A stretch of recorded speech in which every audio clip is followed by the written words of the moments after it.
Hi, Marty here. I bid you welcome to another episode of Marty's Mailroom. So I thought I'd do a follow-up video related to the Ibanez Tremolos video. A lot of you guys have been asking me a lot of questions, and I've replied to each and every one of you. But I thought I'd do a follow-up to that video, as there will be a lot more topics to uncover, I think. And please like the video if you enjoy it, as usual, and subscribe to the channel. Let's dive in.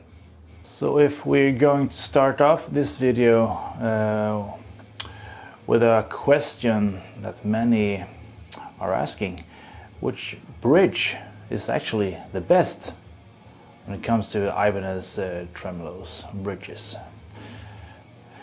Well, it's a matter of taste, and it also depends on your preferences and what you're going to use the bridge for.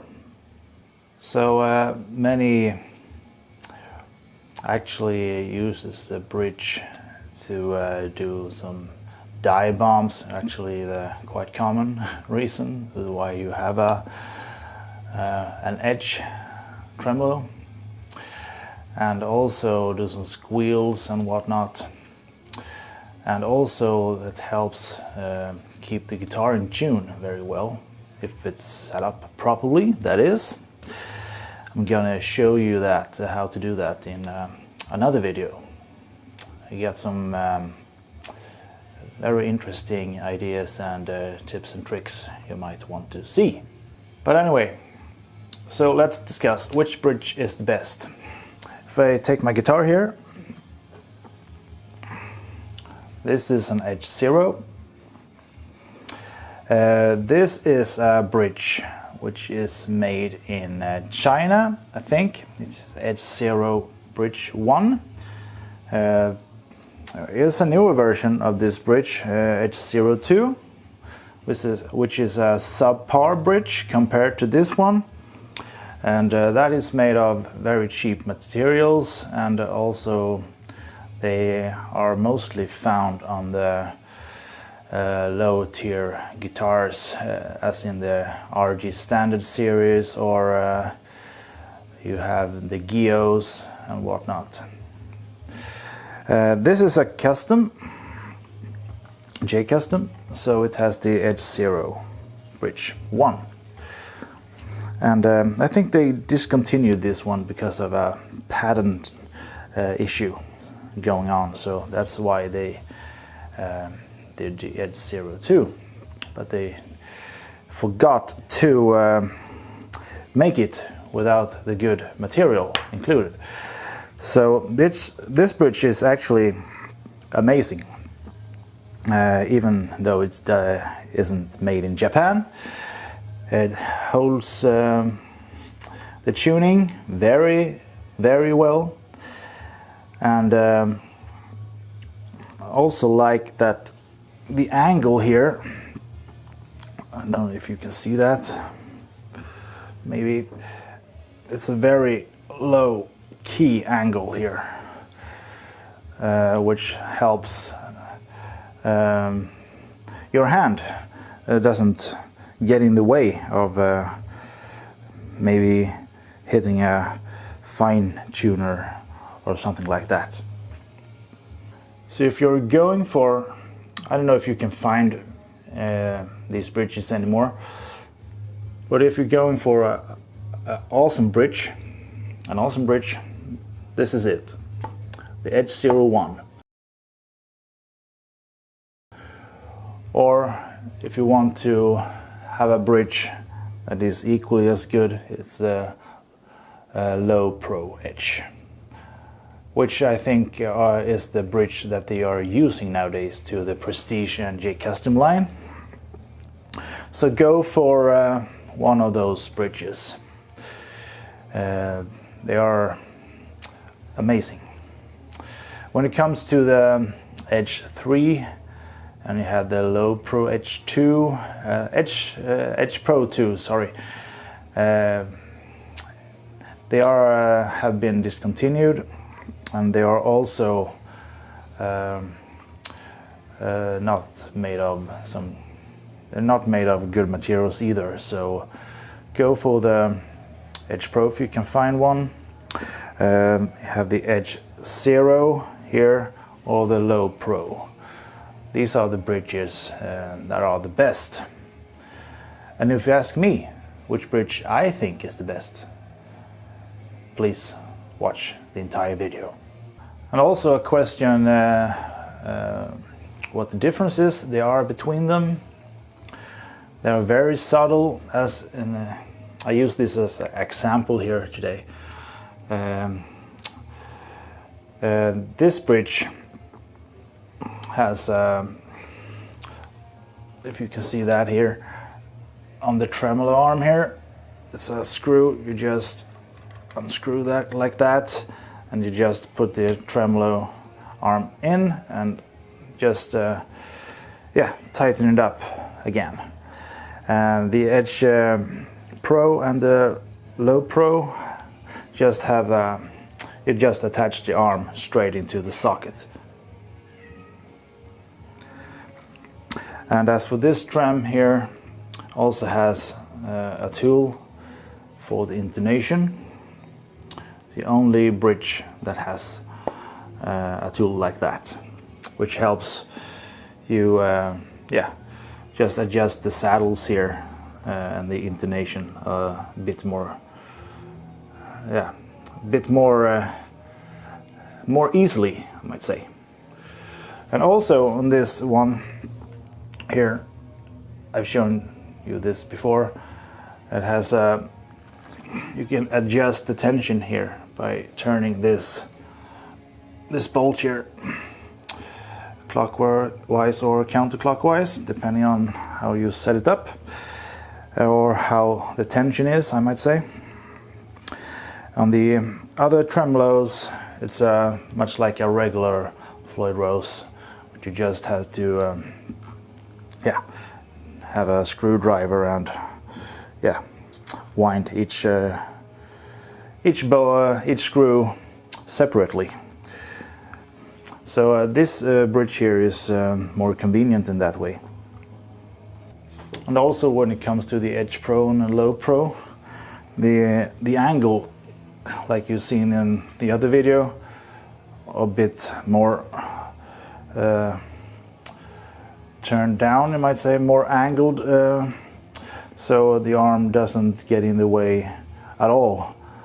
This still doesn't get in the way, but it has a bit more open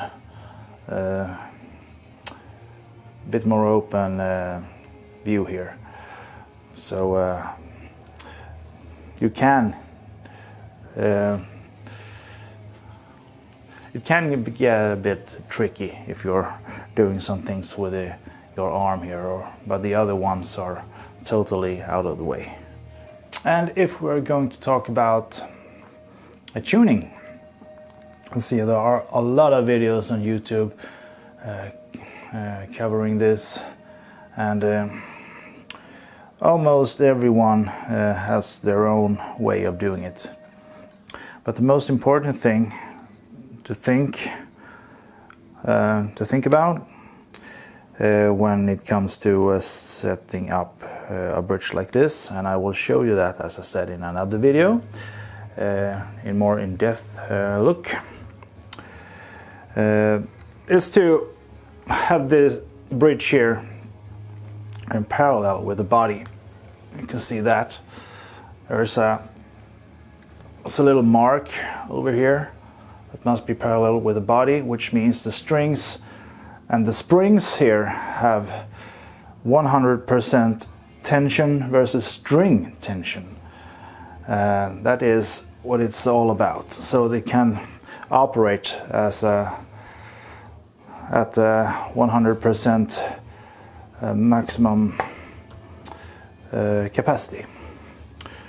So it doesn't stay out of tune, or something like that when you're doing the dive bombs and squeals or whatnot. So yeah, I will show you that in another video. And also, before I leave this topic, is to, when you change the strings one at a time. That makes that helps the bridge to keep the tension, instead of just pulling out all the strings at once, which will dissolve the tuning completely. And some people have a block here underneath that will help the bridge stay parallel, which I think sucks, because if you just take a string out of one at a time, the bridge will still be parallel with the body, and the setup that you once made, and hopefully correct, will make the string change a lot easier and way smoother. So yeah, there's that. I will cover that in another video, like I said. So what should you be thinking about when it comes to choosing bridges? Well, first of all, get a bridge that is made of high quality material. And they're always found on the Prestige or J Custom models.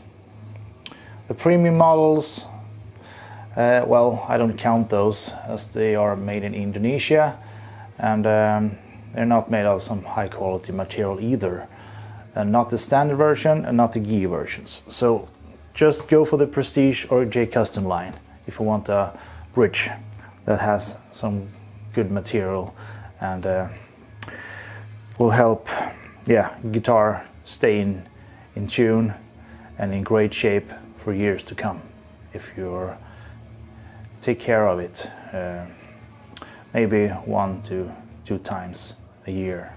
When it comes to my initial thoughts of which bridge I think is the best, well, I have 3 of them. I have the Edge Pro on my Prestige, my blue and my natural Prestige, and I have the Low Pro on my new J Custom here, which is the new, well, it's a re-release, you might say, of the older Low Pro, but it's the bridge that they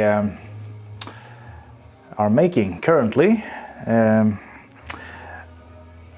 then we have this, it's the Edge Zero, which has been discontinued because of a patent issue, I think in the US, and we now have the Edge Zero 2. But those bridges are for the standard line, I think, mostly, or maybe some premium models. Please correct me on that if I'm wrong. Please leave me a comment down below. But I actually think this bridge here, Edge Zero, is one of my favorites. Makes tuning so easy, always stays in tune. Even if I don't play this for maybe a year, which is very uncommon, it still stays in tune when I pack it out of the case and get it out of the case and just play. So it's a fantastic bridge, and even the Low Pro is great as well. So it's just a matter of taste. I just find this bridge a little bit more convenient, and this screw here that helps the tremolo bar stay a little bit more stable. Other than that, the bridges are fantastic, and it's the best bridges you can actually ever get. I think the Low Pro and the Edge Pro are made by the Japanese company called Goto, which also makes these machine heads here. And also people keep just doing some, telling them that they should have some double lockings all the time. And, well, I don't see the point. I know, yeah, we have some double locking going on here, and we have a fantastic bridge. Well, yeah, it can keep the tuning more stable, but this guitar or the other guitars that I have haven't had a problem when it comes to that. So yeah, I don't see any reason why they should change that at all, actually. They're fantastic guitars from the beginning, so there's no reason to change from these machine heads to double locking machine heads. I don't see any reason to doing so. So yeah, that's my 5 cents on this. Thank you so much for watching. I hope you found this follow-up video informative. If you did, please consider subscribing to the channel, and don't forget to give it a thumbs up, which helps out a whole lot, and helps my channel get seen by more people, and that's what we want, so more people can enjoy the content. So anyway, I wish you a good day or evening, depending on where you are in the world, and I see you next week. Until then, take care.